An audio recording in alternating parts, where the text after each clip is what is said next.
John, Walter, welcome.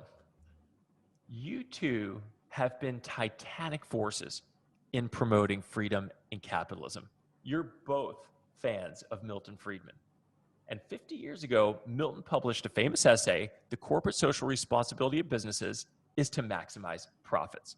Well, that got a lot of backlash. It also triggered a lot of deregulation in the decades that followed. And it's important because if leaders don't understand what their purpose and role is, it's really hard to succeed. And if they come into work each day marching in to work on the defensive, it's just no way to go about life. Right? Instead, they should have a crystal clear picture of what it means to triumph and go after that with everything they've got. So with us today, we have John Mackey, founder of Whole Foods, and you've created one of the greatest companies on planet Earth, in my opinion, turned food shopping from a chore into an experience that feels like a celebration of life. And you're also a philosopher. You wrote Conscious Capitalism and spearheaded an entire movement. And Walter Block, one of the most prolific, maybe the most prolific writer alive on the topic of free markets. One of your many, many works, Defending the Undefendable, is so fascinating. It comes out in defense of the freedom, not the morality, but the freedom of pimps and prostitutes and druggies, blackmailers, basically the whole set of whipping boys for unconstrained capitalism. So I'm looking forward to hearing what you two can say in defense of capitalism. John, why don't we start with you? And what is it that you think people should know that makes capitalism worth fighting for, worth saving, worth concerning themselves with today? Sure, Josh, thanks. The first thing is that people have sort of a very jaded view. Capitalism's been named by its greatest enemy, Karl Marx, named it capitalism. And I actually think a better term is Dietrich McCloskey is kind of came up with innovism. I actually prefer innovationism because I don't think people know what innovism means, but they get innovationism. And whenever I trot that out there, people get it. One thing to understand is that we never have had a pure free market economy, and arguably we've never had a completely slave economy either. Meaning there have always been some private property, even if it's just your toothbrush. But it's on a continuum. And so to really understand capitalism and innovationism, you have to understand that's very far down the continuum of economic freedom. And so I think economic freedom versus government control. The more economic freedom you have, the more you have a capitalistic, innovationist economy, and the more government control you have, the less economic freedom you have, and the more socialism or communism that you have. And that's just important because it's not just a bifurcated, binary world. There's people, different economies shape up in different ways. But for most of history, we did not have very much economic freedom. And as a result, we had global poverty. And what's happened with the Industrial Revolution and with the publication of Adam Smith's Wealth of Nations, there was a wonderful moment in time when the intellectuals actually, for a little while, sided with free markets. And the genie got out of the bottle and the economy took off. And they've been trying to stuff that genie back in the bottle ever since. And they've been able to do it in some places, but in other places they haven't yet been able to succeed. And as a result, you can see what's happened. It's absolutely astounding how much wealth has been increased. So capitalism really, we can think of as getting started, although we've had markets throughout. Human beings have been trading with each other since we don't know. It probably throughout all time because we've always been traders. And that's one way to think of human beings is we're makers and we're creators and we are traders. And that's how human beings first began to make some progress, specialization of labor. But it really took off in the 1740s when Great Britain the Industrial Revolution, the factory system began to take root there. From there, it sort of migrated to the United States and then went on to continental Europe. For a while, the capitalism haters said that, well, it's just because they're exploiting everybody. It's, you know, that's the only reason. The zero-sum mentality, so they're just taking this from other people. It's very unjust. That began to be disproven strongly when we saw the Asian tigers in the 20th century. So the whole exploitation model began to be disproven when Singapore and Hong Kong and South Korea, Taiwan took off and began to reach Western civilization's prosperity. And now it's continued to spread. So when the Berlin Wall came tumbling down, it spread into Eastern Europe, and those countries began to create wealth. And they'd had their taste of socialism and communism, and they knew that didn't work. And now it's spread increasingly into Latin America. But it's always on a continuum that we never get perfect. For example, since China and India, which have been socialistic countries, began to liberate their economies, we've seen literally hundreds of millions of people be lifted out of poverty. Does that mean they're capitalistic countries? Their degree of economic freedom is certainly less than it could be, and less than it is in other countries in the West, but so much better than it was, that with just some increase in economic freedom, poverty begins to decline. And if we just look at it and think about it, 200 years ago, 94% of everybody alive on the planet Earth, we go back to 1820, 94% lived on less than $2 a day, and that's adjusted for today's dollars. Now that's dropped down to under about 9%, under 10%. And if you go back 200 years ago, illiteracy rates were 88% of the world was illiterate. Now we're looking at that closer to 12%. The average lifespan back in 200 years ago was 30, and now across the planet, 72.6. And in Japan, it's over 80, which is the longest lived country in the world. So I like the economic freedom indexes. Heritage Foundation does one, and so does the Fraser Institute. And these track the degree of economic freedom. And it's quite fascinating because the United States, which we think of as is very economically free, and for most of our history we have been, it fell as low as 18 just a few years ago. And now in this new administration, or not so new anymore, the Trump administration has deregulated parts of the economy, and it's cut corporate taxes in some ways. It's done other things that we may not think are very particularly good. But the United States is back down to number 12 in economic freedom. Most of our history would have been number 1, and that's how America became the rich country that it is today. It had economic freedom more than any other country. And it's not because Americans were like some kind of special, more intelligent culture. We just had economic freedom, and we took advantage of it. And we built this amazing country that's become so affluent and has inspired the rest of the world. Although I think it's very interesting, at number 12, of all the major English-speaking countries in the world, we're now last in economic freedom. We see New Zealand is 3, Australia is 5, Ireland is 6, the UK is 7, Canada is 8, and there's the United States at 12. So we're still pretty good at 12, but we could be a lot better. We could be even more prosperous than we are. Needless to say, the socialistic countries are the poorest countries in the world, because socialism never has worked. So we see the bottom of the pack. It's Zimbabwe, the Republic of Congo, Cuba, Venezuela, and North Korea. Least free and the most poor countries in the world. If we look at economic freedom on a per capita basis, the more economic freedom that you have, the higher the per capita income. So the countries that have the highest degree of economic freedom have a per capita income of $40,376. The least free, the most socialistic, is only $5,649 income per capita. If you look at if you're going to be poor in this world, it's far better to be poor in a country that's economically free than a country that has little economic freedom.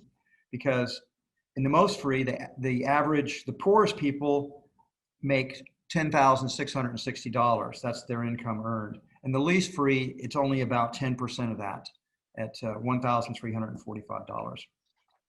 I want to talk a little bit about the Nordic countries because they're held out as, hey, socialism can work because it's being proved in the Nordic countries. Actually, what the Nordic countries are proving is that capitalism works because in terms of economic freedom, remember I said the United States ranked number 12. Well, Iceland is number 11, Denmark's 14, Sweden, which is held up as the great example, is 19 in economic freedom, Finland's 20, Norway's 26. These are all extremely economically free countries. And I'm going to focus in on Sweden particularly. So first of all, Sweden became quite wealthy in the first part of the 20th century when they were very capitalistic and followed very strong free market policies. In the 1960s, which most people think of Sweden, they think they're still stuck in the 1960s. Sweden switched over to a more socialistic country for a while, and economic freedom declined, their tax rates went sky high, and their economic prosperity began to lessen. They became less and less economically free, and they became gradually poorer and poorer. But they woke up. Since 1993, Sweden has reduced their public spending to only 49% of their GDP from 67%. Now, 49% is still very high. It's higher than the United States, but it's a lot lower than 67%. Most importantly, dropped their corporate tax rate to only 22%. They have a 0% inheritance tax. So there's no inheritance taxes in Sweden. And they offer educational vouchers to all children to be able to pick. So they have universal school choice in Sweden. This hardly sounds like a socialistic dream come true. And when I'm talking to my socialistic friends, I generally ask them, so you favor a corporate tax of 22%? That's what Sweden does. Is that what you're in favor of? Do you favor no inheritance taxes? Sweden doesn't have them. And do you favor universal school choice? Because Sweden has those things. So Sweden is hardly this socialistic model that people want to hold up to. What they have is a stronger social welfare component to their country. They're less ethnically diverse. They're more economically connected. It's a smaller country. There's more solidarity, higher degrees of trust. So social welfare spending is more accepted in Sweden and in Nordic countries in general, but that's due to historical ethnicity and tribal affiliations that are more difficult in countries that are more ethnically and socially diverse as the United States is. Let's talk about poverty, for example. I already talked about how extreme poverty has fallen so very rapidly in the last 200 years. And you have to understand, that's never happened before. This is unprecedented in human history. And that is due to economic freedom. That is due to capitalism. I want to talk a little bit about inequality of income because that's how capitalism is frequently attacked by the critics. Well, it creates money, but they have a zero-sum game. So somebody's getting rich, so somebody else is getting poor. That's not true. That's not what capitalism does. It's a rising tide. It lifts all boats. And if we look at income distribution over longer periods of time in the history of our republic, you will see that in the last 200 years, the top 20% have basically gotten the same share of U.S. income 200 years ago, 100 years ago, as they get today. The middle income 40% get about the same amount of the income that they were getting 100 years ago and 200 years ago. Same with the bottom 40%. There hasn't been much change in the overall distribution of income in the history of our country. More importantly is an incredibly important chart which the American Enterprise Institute comes up with and updates each year, where they show share of U.S. households by total money. And what people like to do that criticize inequality in America, they like to cherry pick their data. And one of the ways they cherry pick it is they talk about the wealth spread between the very, very richest people and the very poorest people. The very richest people might be 1/10 of 1%. It's Jeff Bezos and Bill Gates and Warren Buffett. And yeah, those guys are extremely wealthy. But a better way to think about it is if we look at the high income group and the middle income group and the low income group, adjusting for inflation, the low income group, the group that makes less than $35,000 a year, in the last 50 years, that's declined from 37.2% of the households to 29.5%. So they've lessened. There's fewer poorer households in America than there used to be. Now, we hear a lot about hollowing out of the middle class.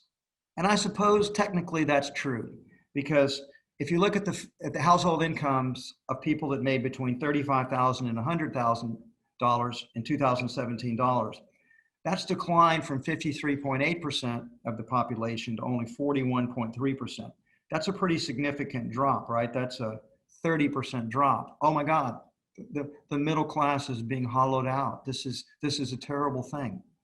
But is it really? Because where are they going? If you look at the income for families and households that make more than $100,000 a year, that was only 9% of the population in 1967. And it's 29%, 29.2% in 2017. So it's gone up 350%. So it's a rising tide. Capitalism is not the zero-sum game where a few people are getting rich and everybody else is getting poor. In fact, the poor are getting richer. The people in the middle income areas are getting richer. And we're getting more and more people that are in the high income brackets. It's a rising tide. It's lifting all the boats. Those are what the data shows. Inequality is more of a myth that is perpetuated by people that hate wealth and hate successful people and hate the prosperity that capitalism creates. So wealth isn't really the problem. What's the problem? And inequality is not the problem. The real problem is poverty. Is it more important to have less inequality in wealth, or is it more important to have less poverty? And to me, the answer is clear. We want to have less poverty. Wealth doesn't cause poverty. Poverty is the natural condition of human beings. Poverty is the default condition of the human race. That's the way we found ourselves before capitalism came along. Everybody was poor. 94% of the people lived on less than $2 a day. That's the natural state of humanity, poor.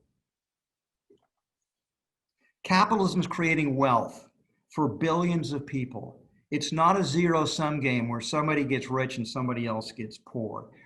Wealth does not come at somebody else's expense. That is a lie. That is a myth. It is the single biggest misunderstanding about capitalism, in my opinion. Instead, the problem is not that there's an unequal distribution of income. The problem is there's an unequal distribution of economic freedom, because the places that have greater economic freedom create greater prosperity. The places that don't have it create more poverty. So what we need to do is spread more economic freedom and more capitalism around the world. Jane Jacobs said it very well. To seek the causes of poverty in this way is to enter an intellectual dead end, because poverty has no causes. Only prosperity has causes. And let's talk about the opposite extreme. When people that criticize capitalism fundamentally don't have a better alternative. They can refer to the Swedish country, the Nordic countries, but those are capitalistic countries. In the last 100 years, there have been 42 countries that have gone socialistic, 42. And every country that has had socialism, without exception, has failed economically. There's never been an exception to this. Every time a new one comes out, the intellectuals talk about how great the USSR is going to be, USSR was going to be. They talk about how great China is going to be, how great Cuba is going to be, how great Venezuela is going to be. And guess what? Every one of them fails. And so I've debated socialists, and I always put this challenge out there. Name one socialistic country that's ever created prosperity in the world. You've got 42 to draw on. And the answer is zero. It doesn't work, and it never will work. That's the truth. And let's look what else has happened with socialism. Well, because socialism is not based on voluntary exchange for mutual benefit, as capitalism is, it's ultimately based on coercion. Socialistic countries have murdered over 100 million of their own citizens in the past 100 years.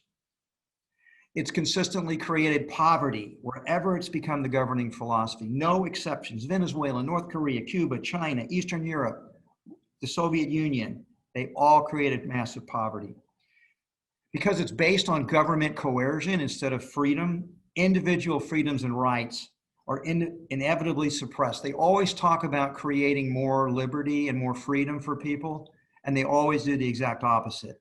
It's just a bait and switch. We're going to give you more freedom. And they never do. They take freedom away. By definition, they restrict economic freedom. And when you begin to restrict economic freedom, all other freedoms begin to be restricted too. The real world history of socialism, a history of coercion, murder, poverty, and no real scientific achievements to speak of. So the death toll in collectivism, 129.6 million people in the last 70 years. The USSR killed 61.9 million of its citizens. The Chinese communists got over 35 million, and the Nazis killed over 20.9 million. Yes, the Nazis. The Nazis were socialist. It stands for the National Socialistic. That's what Nazism means.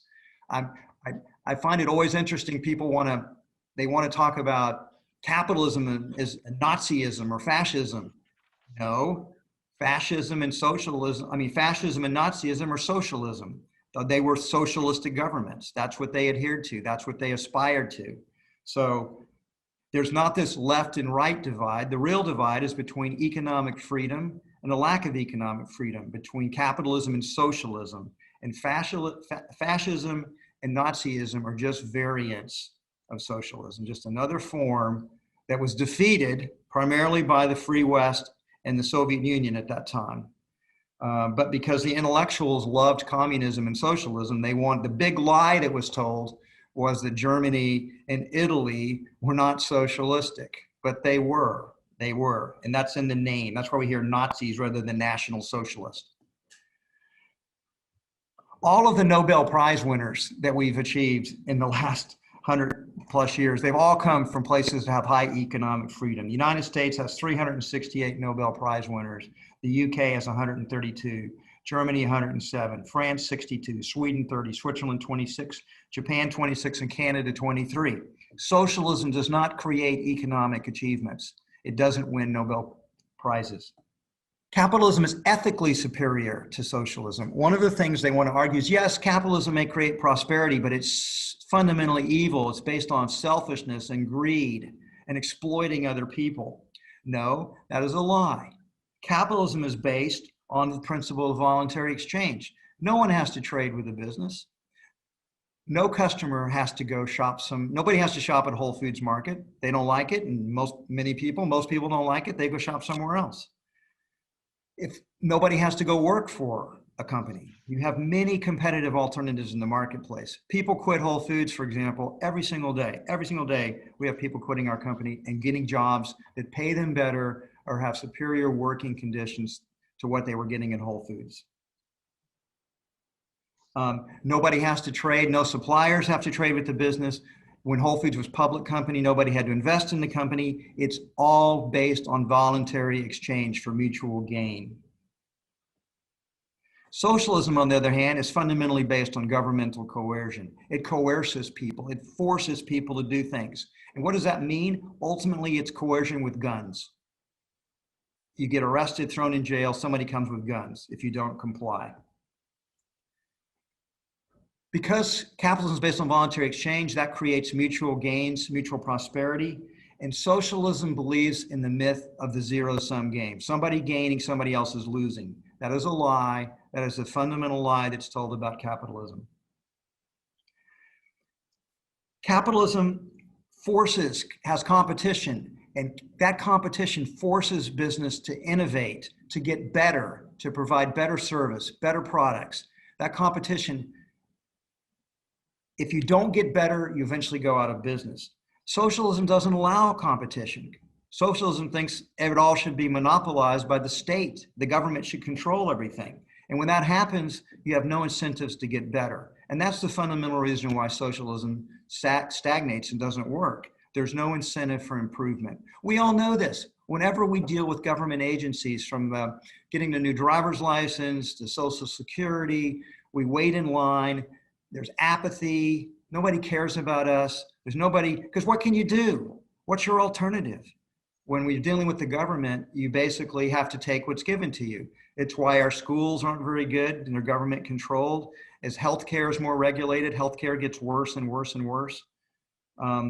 That's socialism. It doesn't allow that competition to exist. Capitalism is ultimately based on individual freedom and self-responsibility. You're responsible for your own life. You have freedom and you have to make choices about it. Socialism is based on forcing your individual freedom to be submitted to the control of governmental bureaucrats. That's a simple reality. We all experience it when we deal with the government. And I want to say that this is also an argument ethically between the makers and the takers. As Margaret Thatcher famously said, the problem with socialism is that eventually you run out of other people's money. When socialism comes in, it takes away people's money and redistributes it. This looks great. Look how well we're doing. But eventually, there's no more money to distribute. You can take away all Jeff Bezos' money and Bill Gates' money and Warren Buffett's and Elon Musk. How long does it last? It doesn't last that long. And then what have you got? You're broke. There's nobody else's money to steal. And so the economy begins to go into the ground. Socialism is fundamentally based on an appeal to envy, envying other people's success, envying other people's wealth, and trying to say that they don't deserve it. They stole it from people and we're going to take it back. It's fundamentally a rationalization for legalized theft from the most successful and wealthiest people. Capitalism, on the other hand, it rewards those who are creative, honest, hardworking, prudent, responsible, and frugal, who save and invest their money. Socialism, on the other hand, rewards those who are lazy, imprudent, wasteful, negligent, and extravagant. Socialism argues that there's this class warfare between the 1% and the 99%, when in reality, there are two major classes. There are those who create value for other people, they're the makers, and those who want to control, regulate, tax, and through coercion, the power of the gun, take the wealth that others create, and those are the takers. Winston Churchill famously said, "Socialism is the philosophy of failure, the creed of ignorance, and the gospel of envy. Its inherent virtue is the equal sharing of misery." That completes my presentation. That is one rousing presentation. Thank you. It's actually inconceivable a reasonable person would come out in defense of socialism. So it's safe to say that case is made, but seemingly reasonable people come to the defense of interventionism, left, right, and center, all over. So Walter, it'll be very interesting to hear not just your defense of capitalism, but your defense of capitalism against perhaps more insidious and less alarming forms of intervention, those ever so slight forms where the camel's nose is getting under the tent, and before you know it, you've got a largely state-run society. Why should we come out swinging for capitalism? Walter. Well, thanks, Josh, for inviting me, and thanks, John, for being my partner in this endeavor. When Josh invited me, he said, speak for 15 or 20 minutes, and I took a few notes, and I was going to babble on about free enterprise, but I'm not going to do that, or at least I'm not going to start that way, because I'm not going to let John get away with this. This is one of the most eloquent, informational, and inspiring speeches I've ever heard. And I'm going to take the role, at least initially, as a commentator on what he said, because I think what he said is just magnificent and needs to be expanded upon. So I'll sort of be a commentator. And I would say that I see him sort of as a Ronald Reagan. What John and Ronald Reagan had in common is they both spent most of their adult career in other fields other than promoting liberty. Ronald Reagan was an actor. John was a grocer, if I could call him that, without insulting him. He started as a busboy. Busboy. Well, but he wasn't his. Ronald Reagan and John Mackey's careers initially was not to promote liberty. It was in very different areas, and I've never really heard a much better speech than that. And I'm really inspired. I'm ready to go out and promote capitalism, as if I wasn't doing that anyway. I think this is really magnificent. So I'd like to comment a little bit on what he said, expand, elaborate. I really have no criticisms. A commentator is supposed to have criticisms, but I don't really have any. It's just more of an expansion. John mentions it's not a zero-sum game. Well, what's a zero-sum game? A zero game is poker. The winnings of the winners equal losings of the losers. But capitalism is not like that at all. Capitalism is necessarily welfare improving. For example, I bought this yellow shirt. How much did I pay for the yellow shirt? I paid $10 for it. Well, how much did I value that yellow shirt at the time that I bought it at? Well, more than $10, otherwise I wouldn't have bought it. The thing about this shirt, now maybe it's because I felt sorry for the yellow shirt seller, but there was something about that yellow shirt that I valued it more than $10. So I gained a profit. Hate to use dirty words, but I'm going to use the dirty word profit. I gained a profit. How about the guy who sold me the shirt? He must have valued that yellow shirt at less than $10, otherwise he wouldn't have sold me. He probably had 10,000 of them and he valued it at a penny or negative. He's glad to get rid of it. So he made a profit. So the way the Marxists would say it is we each exploited the other, which is, nonsense on a stick. We each aimed for each other. It was not a zero-sum game. John is quite right. The Nazis are national socialists. The commies are international socialists.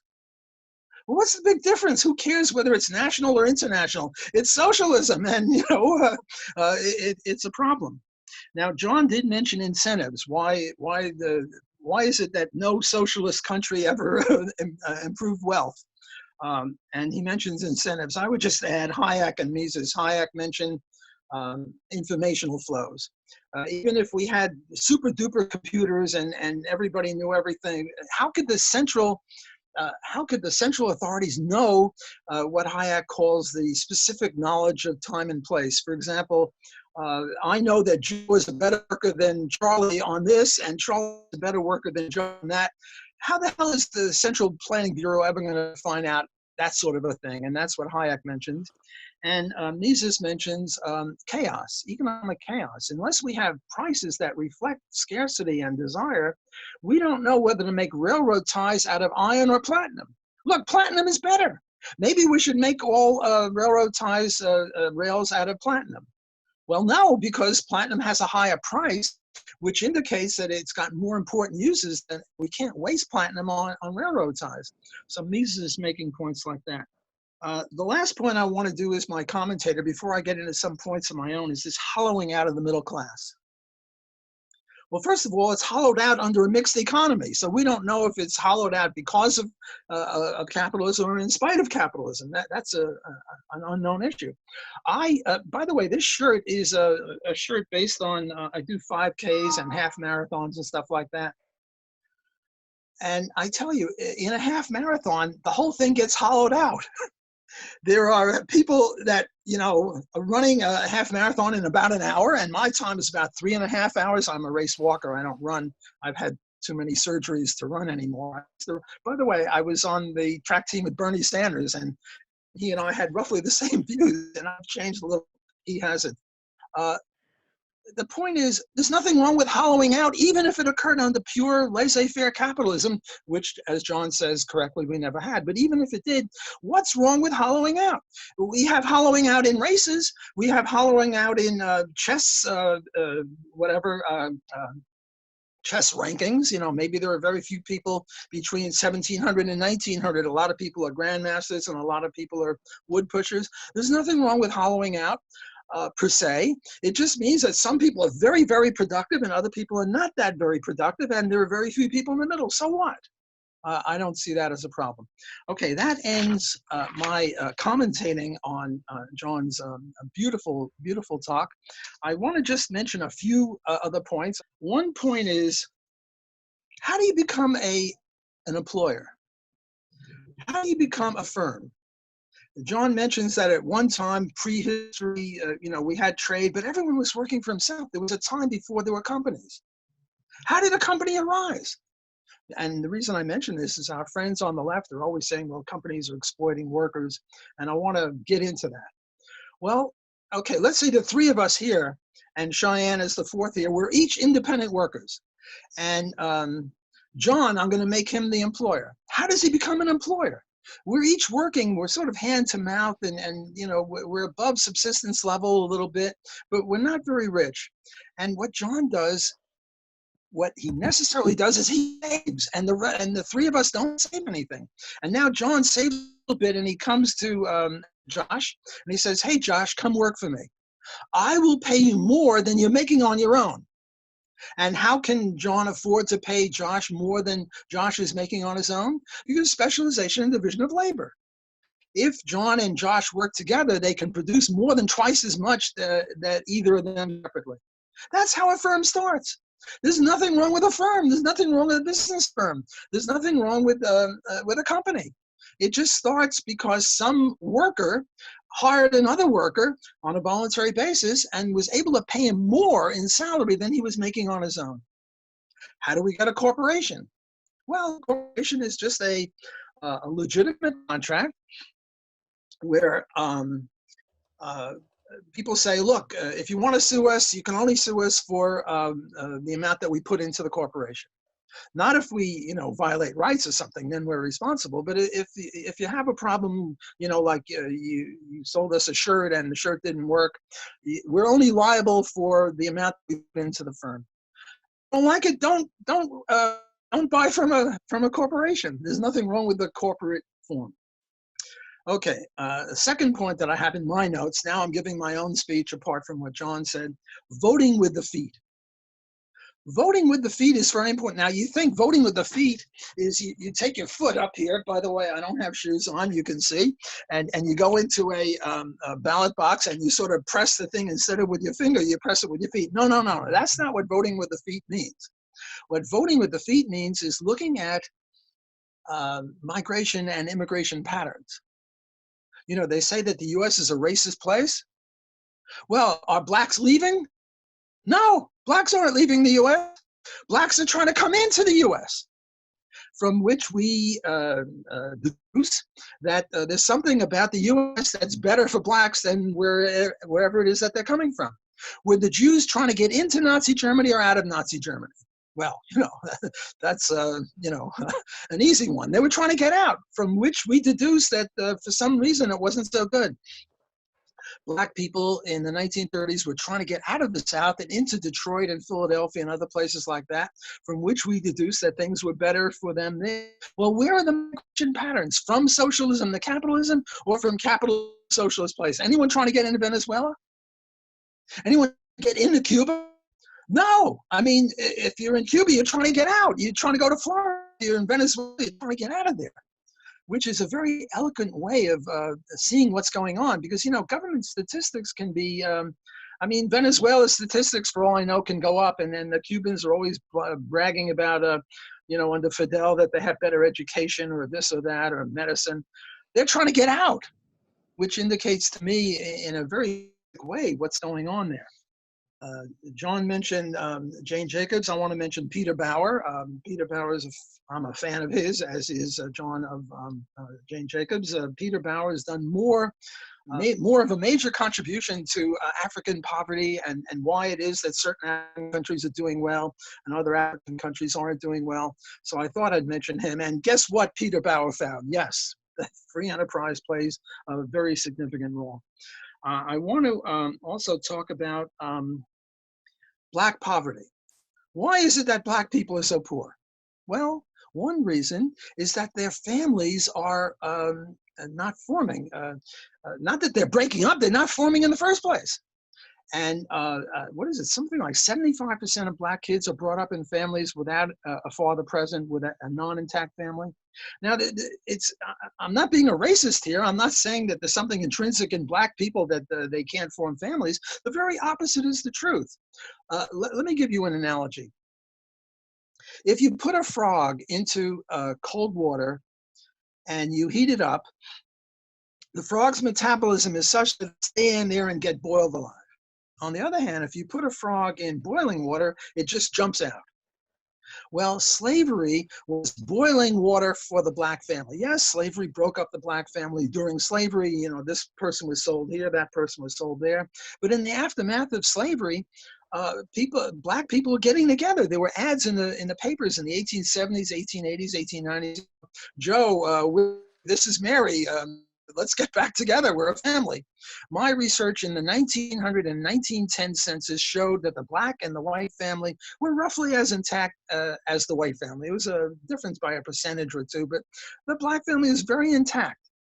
Then what happened was LBJ, with his Great Society, boosted up welfare very, very much, and made an offer to a poor girl who was pregnant, a much better offer than the amount of money that could be forthcoming from the father of her child.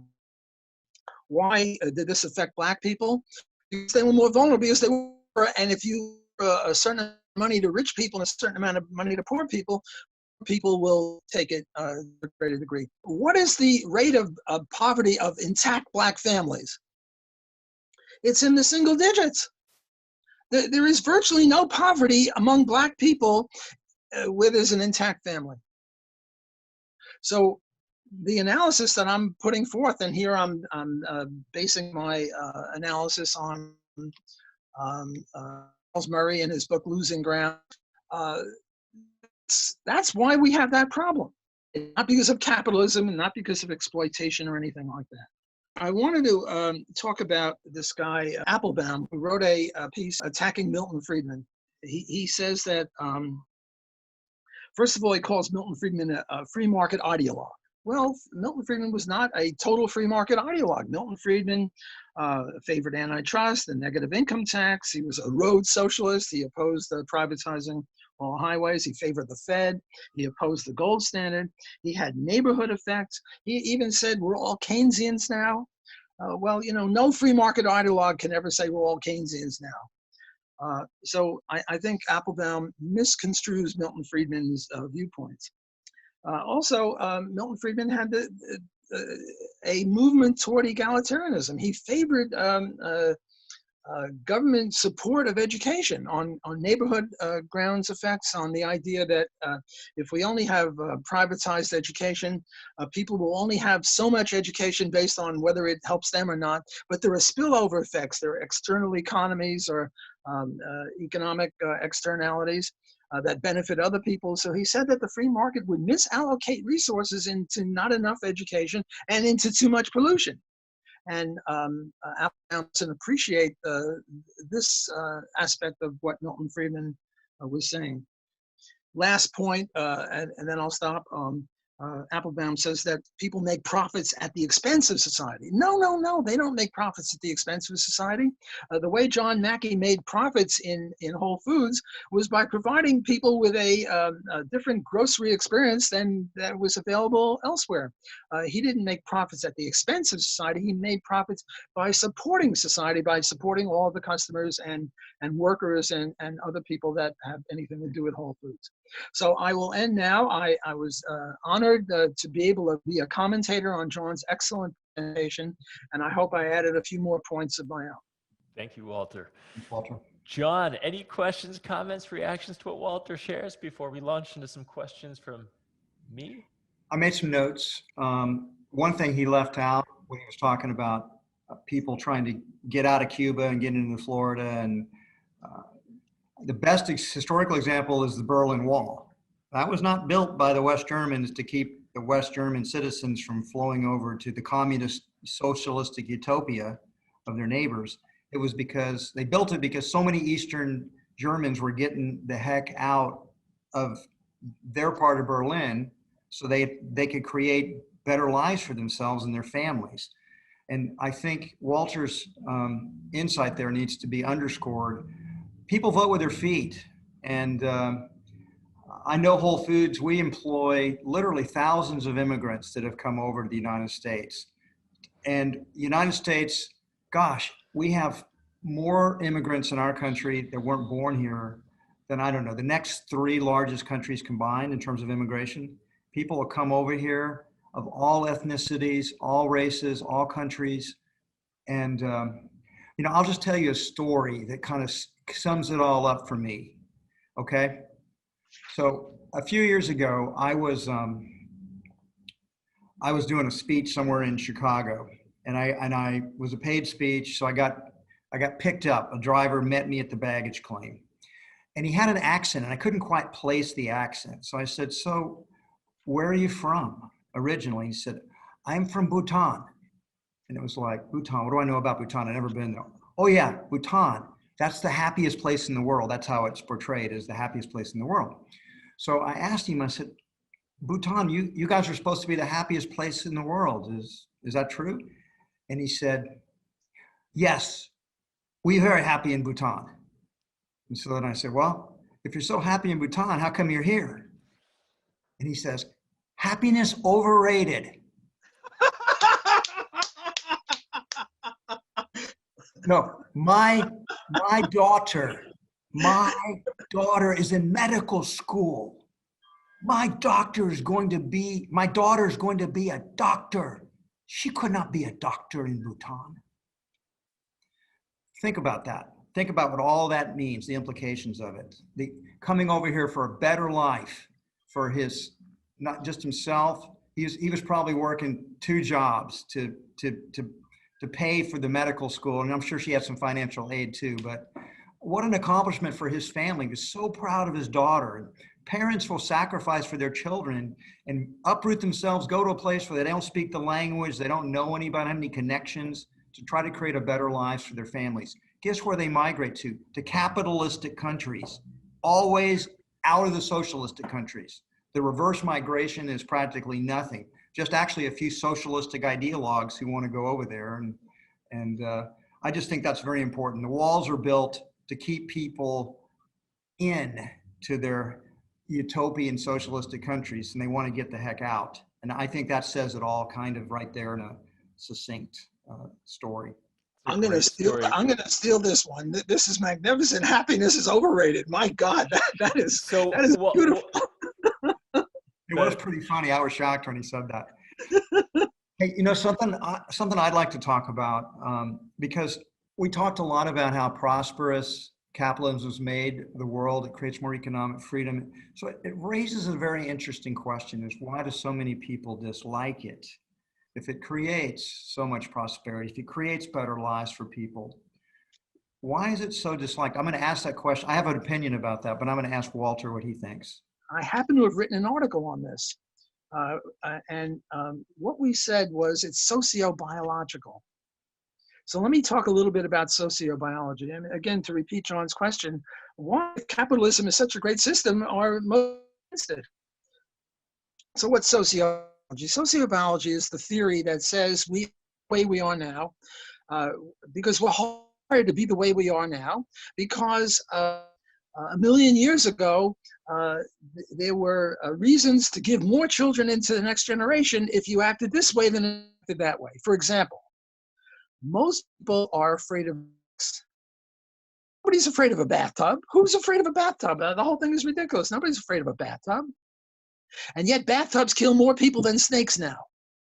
So why little kids are afraid of a snake, and all of us are viscerally afraid of a snake and not of a bathtub? Because a million years ago, when we were in the caves or in the trees, if you had a fear of bathtubs, it didn't help you at all to leave more children into the next generation, namely leave your your hardwiring to the next generation. Whereas if you weren't afraid of snakes, you had a problem.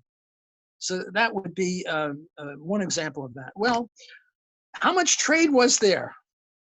How much trade was there when we were in the trees or the caves? There was some, as John mentioned. And the second part of this long article, it's maybe a 90-page article, and I'll send it to you if you're interested in this as well, was that my colleague John Levendis, one of my co-authors, said, well, they discovered in Italy or in France or Spain or somewhere, 1,000 pots. And the tribe was only 50 people, so why did they need 1,000 pots? And over there, they discovered 1,000 spears 10 miles away. And we deduced from that there was trade. So there was trade, but it wasn't deeply embedded in our hard wiring. Whereas benevolence was much more deeply embedded. Because if we were a small tribe of 30 or 50 people, and this week I'm sick, and you help me, and next week you're sick, and I help you, our tribe will survive. But if this week I'm sick and you don't help me, and you're sick, I'm not help you, we fall. So benevolence is deeply, deeply embedded in us. I mean, if somebody starts coughing, everyone rushes over to give them the Heimlich maneuver. If we see somebody lying on the floor, our natural instinct is to help. So we are very benevolent, but we're not. But our instinct or our hard wiring toward free trade is only 10,000 years old. Whereas our benevolence goes back to the mammals. And maybe even back to the alligators and who protect their eggs for a while. So this would be an explanation as to why why it's so tough. Why Paul gets 1% of the vote when if Ron Paul were president, my favorite politician, we'd have much more of a free enterprise situation. So that's a rough explanation to John's question. I'm not sure we nailed it, but at least it's a let's hear it. John, did we nail it? And do you have another question? I've got my own perspective on it. So please share. I do share what Walter talked about, the envy factor. And I just go a little further than that. I think the class enemy, the socialists talk a lot about classes, war with each other. If we use that metaphor, the class enemy of capitalism are the intellectuals, because they've always disdained commerce. I picked this up when I read Deirdre McCloskey's great trilogy of books, the Bourgeoisie series. And that wasn't new. They've always disdained commerce as something that common people did, tradesmen did. They were superior to them because they were intellectuals and they didn't get their hands dirty. So they disdained that type of work. But I also think what Walter said is true. Today, the intellectuals go into the academy, and that's why such a high percentage of the academy is Democrats and not Republicans, and why they disdain capitalism. It's a very high percentage do not like capitalism and favor socialism whenever I see the surveys. And it's natural because I think that professor is making more than $45,000 because I think a lot of money is being funneled into the universities now. But they're not making as much money as that guy that went to the fraternity and got drunk every night, but made a lot of friends and went into business and ended up making a lot of money. Because in their minds, they're smarter than those people. It's an unjust society that doesn't reward the smartest people. But our society rewards people based on their value creation, not their IQ. And by the way, business people are a heck of a lot smarter than the intellectuals think they are. There's lots of different ways to measure intelligence. But I can tell you the smartest people I've met, people like Jeff Bezos and Bill Gates and Warren Buffett, these guys are super smart, super smart. So that's the first one. But the second explanation I have will be something that Walter and I will talk about. If we don't get it done today, we'll talk about when we have a debate or whatever down the road. And I'm increasingly convinced that the thing that's holding capitalism back more and more and more is that we have the wrong framework. We don't have the right narrative, and we fall into the hands of our enemies, because the primary narrative is a win-lose narrative. People see the framework people filter reality through is very binary. Good versus evil, light versus darkness, greed versus altruism. We've got this real binary framework. And prosperity for people, I just hear it again and again and again. They think they have got a zero sum. They've got a zero sum mentality. If somebody else is getting wealthy, somebody else is getting poor. So if you take, and that's what the whole stakeholder theory is being totally misunderstood. Because here's the reality of capitalism. It's not a win-lose. It's not a zero-sum game. It is not a sporting event where somebody is a champion of the Super Bowl and everybody else loses. It's not that way. It's not a winner-take-all society. That is the wrong metaphor. What capitalism is done, but it's so alien to the way we think about reality. Capitalism has created a win-win-win game. All the people that are trading with the business voluntarily are winning, or they wouldn't be trading. There's not this loser. Yes, even the competitors are improved because they're forced to innovate, imitate, and get better. So it's not this win-lose game, but the intellectuals think about it that way. So they're always talking about if somebody's getting wealthier, then that's causing inequality. And it's like everybody's thinking about it. Almost everybody thinks about it in terms of a win-lose framework. And to truly understand business, we have to shift to truly understand it and win the argument, we have to shift that framework to something people doesn't come natural to them. That actually capitalism is not about some winning and some losing. It's really about the whole society winning. It's a win-win-win game. You win, you trade with me and you win. I win because you trade with me. And guess what? The larger society is winning too. And that's why the social responsibility thing is misunderstood and misframed, because people are thinking in terms of trade-offs, and economists naturally think in terms of trade-offs. Well, if you're going to take money from the investors, then they're going to make less. And if you give it to some charity, then there's going to be less money to go around. Or if you're paying more, that there's less to go around. The whole art of business leadership is to see that it's more of a system, that these so-called stakeholders are interdependent. They're not against each other. They're not at war with each other. There's not one winning or losing. A good business leader has to create value for their customers or they're going to fail. So they have to keep high quality and good prices and good service, or they're going to fail. You have to pay people well in order for them to want to continue to work for you. So you're under competition to get your pay up to the market or even better than the market so that you will have greater retention, less turnover rates. Same thing. So all of these things are done voluntarily and everybody's looking for their own best interests. But if you're like a business leader and you're trying to optimize the entire system, because where maximizing profits is fundamentally misunderstood, and when Walter and I have this debate, that we will be thinking about it a little bit differently. So I'm tipping off on what my argument's going to be in advance. Yes, of course, we're always trying to maximize profits. And the best way to maximize profits is to create value for customers, have great relationships with your employees who create the value, have favorable relationships with your suppliers who help give you the things that you're trading. And that leads to maximizing profits. It's not a zero-sum game. It's a win-win-win. Purpose and profits aren't opposites. They're partners. Profits and purpose. I'm going to hit the pause button for a moment. Don't tip your hand too much. I'm not tipping That'll my hand. be a full-fledged discussion. I know that I'm right. I don't care. Walter he can know it in advance. The point is, capitalism is misunderstood because we tell the wrong narrative about it. And until we change that narrative, if we're just going to argue that profit is good because maximizing profits is the only good, in a binary world, we're going to be misunderstood and capitalism is going to be hated and attacked. We are playing into the hands of our enemies. We have to explain it in terms of the greater wins all around. Everybody's winning, not just Jeff Bezos. Everybody's winning. That's the narrative.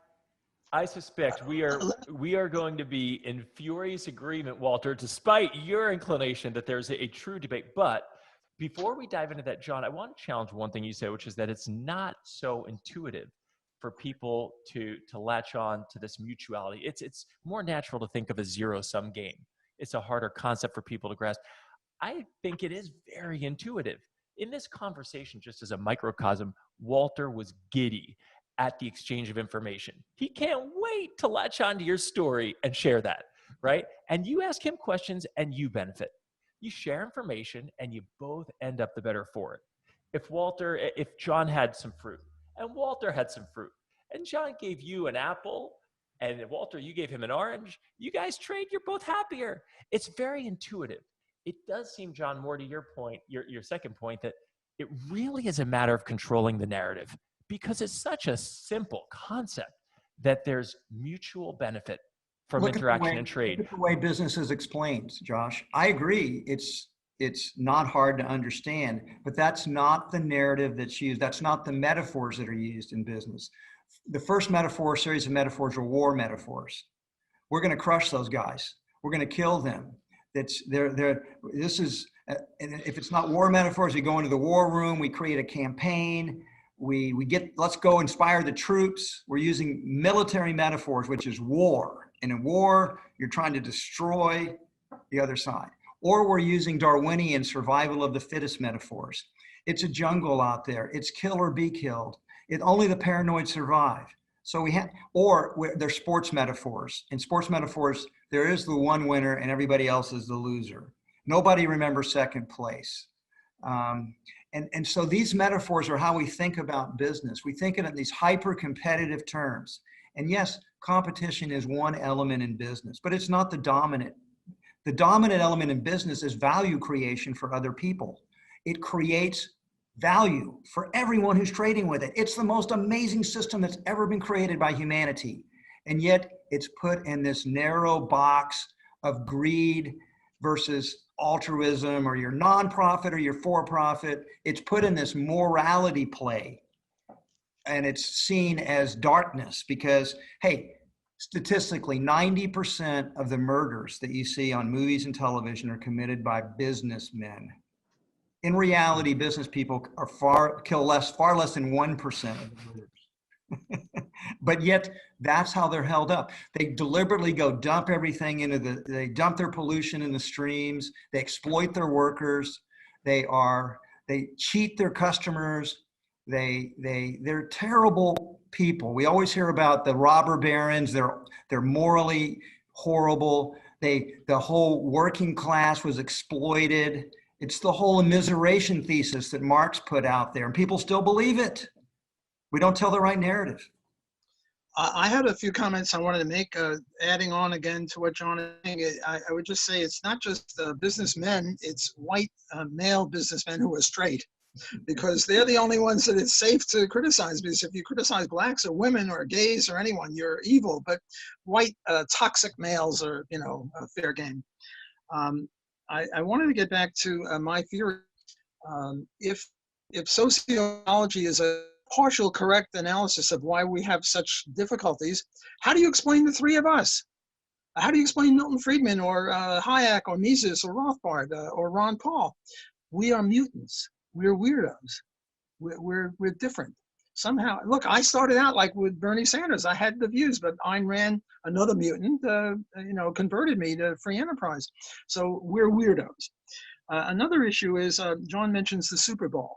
The Super Bowl is a positive-sum game. Both of them gain. Those football players are all making, I don't know what the salary is. I screwed up the salary of poetry professors. It's not 45, it's more like 90,000, but still it's way less than the guy who has a McDonald's franchise. The Super Bowl guys are making $1 million, $5 million, even the loser. I mean, right now we're having the NBA finals between, LA and Miami. And Miami. They're all making $5, $10, $15, $20, $30 million, even the losers. What they're doing is putting on a play, if I could use that analogy, and they're all gaining. And they're selling tickets, well, not now because of the COVID, but they're selling advertising. So they're all gaining. The game Monopoly, remember the game Monopoly? Now that's an example of a zero-sum game. And yet a lot of people think that the real world is like Monopoly. Look, when I land on Boardwalk with a hotel on it and I pay $2,000, I lose, right? Whereas if I go to a hotel now, let's say I'm going to another city and I stay in a motel or a hotel, I gain. Yes, I pay $150 a night, $300 a night, or whatever I pay. The only reason I pay it is because I value the comfort of the place more than the money. And because they value the fact that I'll dirty up their place and I'll have to clean it up after me, or less than the money they get from me. Monopoly is a very bad game in the sense, and a lot of people think that the market is like Monopoly, but the market is not like Monopoly. Even in chess, there's a winner and a loser. But when the grandmaster chess players play, again, it's like a play. and they're both gaining from the game. Now, another question is, why is it that the universities are so leftish? Why is it that the sociology department, there'll be 30 members of the department, and there'll be 29 Democrats and 1 independent, and no Republican? And the sociology department and the feminist studies department and the black studies and the queer studies and all these other departments, history, very, very bad. Economics a little better. Economics is probably the best in terms of a more equal ideological representation. But still, I think the Democrats outweigh, well, it's close. But why is it? And Milton Friedman has an interesting theory. He said it's the Vietnam War. During the Vietnam War, the people who were on the left didn't want to go fight. They were against the war. And the only way to stay out of the war and not be put in jail is to stay in school. So they stayed in school and they all got PhDs that they wouldn't have otherwise got but for the Vietnam War. And the people on the right had no such opposition to the Vietnam War, so they went and fought, and they didn't go to graduate school. Well, then they had a disproportionate number of PhDs, assistant professors, associate professors, deans, provosts, college presidents. That's why the university is biased toward the left in a way that it was before the Vietnam War. Now, I don't know that that's a full explanation, but I think it's part of the truth. So we're coming up to the buzzer here. And before we fully wind down, just one more question I want to put to you, and this is really around our audience. Why should leaders, whether they're CEOs, founders, business owners, presidents, or others, why should they be paying attention to this conversation now?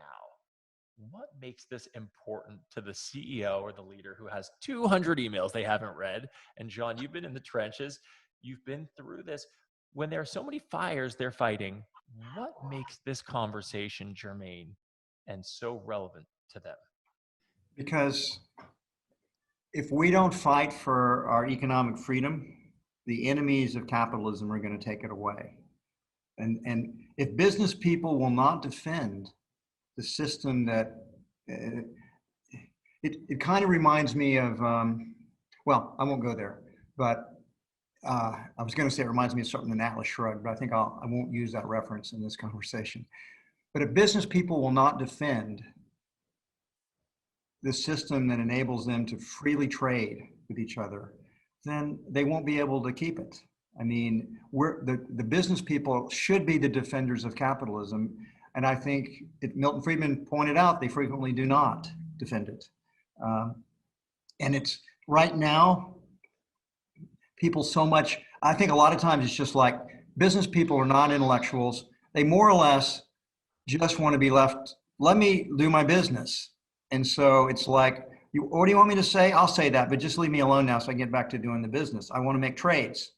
And they don't defend the system because they don't necessarily understand it either. It hasn't been explained to them. It's not, the capitalism system is not celebrated. It is not, you can go through college and never only hear about bad things about capitalism. And so so part of it's to the educational system. The haters of capitalism have control of it. So business people aren't even getting taught the goodness of the capitalistic system. But then again, I think also there's this, and they don't want to be canceled. They just keep their head down. And I think it takes courage to go and defend capitalism. I know because I do defend it and I am continually attacked. I pay a price for it. And by the way, they attack my company. And that's how they try to get back at me. So I think that's why. Mm-hmm. Thank you. And Walter, what say you? This question for that, and they're selling the rope that will be used to hang them. Look at the Business Roundtable and BLM. Now look, obviously Black lives matter. All lives. Blacks are part of the human race, so they matter also. But not only Black lives matter, blue lives matter, white lives matter, all lives matter. But the BLM is a Marxist organization. They echo Marxism. the Business Roundtable and vast numbers of business people are supporting Black Lives Matter.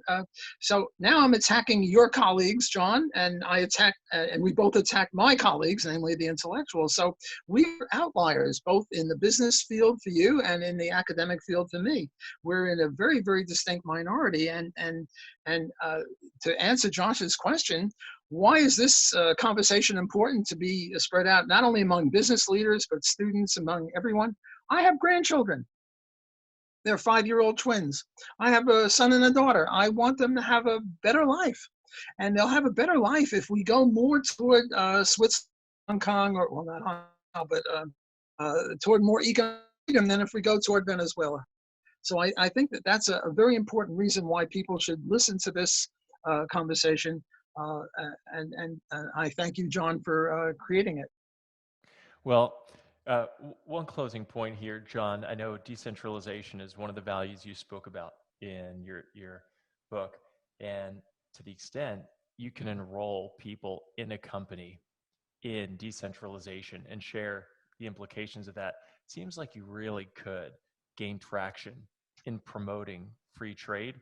Though I think there were some more mundane applications to decentralization, John, that you shared. But it seems like it really is a system people need to get on board with fighting for if we want to be able to preserve the system that enables our prosperity. This was an enlightening conversation, to put it lightly. I'm going to distill some notes so people can have a quick fact sheet with some of the key points that you both shared. Before we close it up, last words. How about Walter, you first? Well, I just want to thank Josh for putting this together, and John for inspiring me even the more, although I admit I was inspired to promote capitalism before, but still I'm more invigorated now than before, and I thank John for his contribution. Hey, Josh, again, thank you for putting it together. Walter's great to sort of virtually meet you because I've been an admirer of yours, and I've read your Defending the Undefendable, Part 1, Part 2. You're a provocateur, and you like to shake things up, and I like provocateurs because I'm kind of one myself, and I've just had to keep my head down a little bit more running a big corporation, so that, like, you want to protect your children, and generally my children are what they try to attack. So I'm very concerned about where the United States is right now, and I'm very, very concerned. We're getting near a crisis point. This election cycle is going to be very interesting. This stupid virus has been a wedge that the people that want to take our country over and control it are using it, and Americans are scared. And we're maximum vulnerability right now, and so we got to get through this virus. And we got to get past this election cycle, and we just got to maintain freedom. We got to maintain freedom in America. It's what's made America what it is. Take away our economic freedom, and we will become one of those crummy, failed states. It'll take a while. We're pretty rich, but it won't take more than a couple generations before we're broke, if less, because the way they want to spend money. So I'm very concerned, and it's one of the reasons I'm speaking up here today. So I think some famous person once said we're only one generation from losing our freedom. And I wanted to mention the fact that thanks to Josh, John and I are now co-authors of an op-ed piece, and hopefully we'll get it published soon. We're having trouble getting that marketed, though. That's true. Well, this is certainly not the end of the discussion, my friends, just the beginning of a series. We'll see you two again at some point in the not too distant future. John, tremendous thanks. Walter, tremendous thanks to you. A provocative conversation.